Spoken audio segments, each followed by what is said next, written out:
My name is Alan Sang. I'm a postdoctoral associate in the MIT Synthetic Biology Center in the laboratory of Ron Weiss in the Department of Biological Engineering.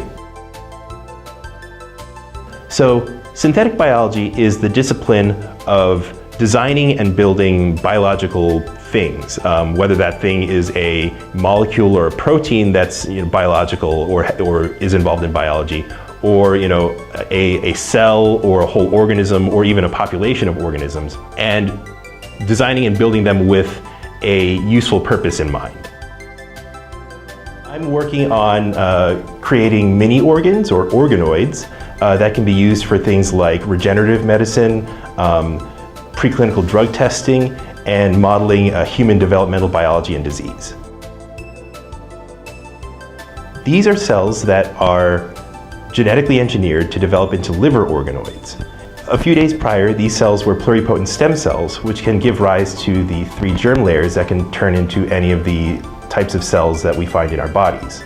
Ectoderm, for example, can turn into neurons, mesoderm can turn into cardiac tissue, and endoderm can turn into things like liver and pancreas.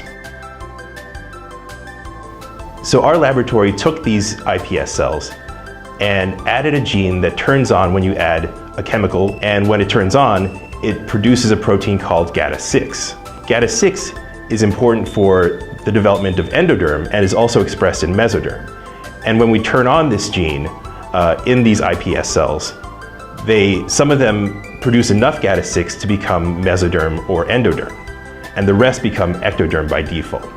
So what we see here are cells on their way to becoming ectoderm, which are the green ones, and cells on their way to becoming mesoderm or endoderm, which are the red ones. The cells have organized themselves into very discrete regions based on their cell type.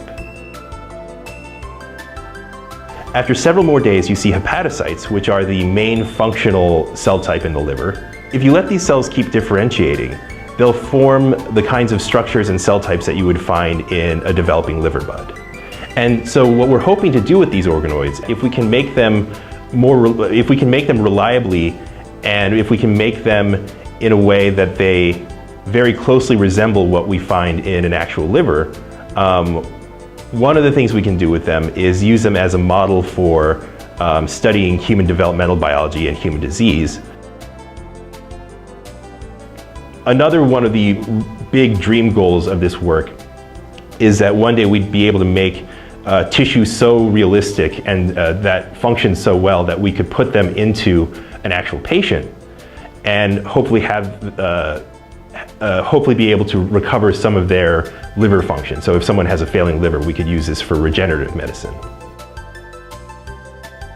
A lot of the stuff that we do does sound a bit crazy, but I think that if you want to transform the world for better, you kind of need a little bit of that crazy. And I do sort of think of myself as a mad scientist, but I think of myself as a mad scientist with a heart.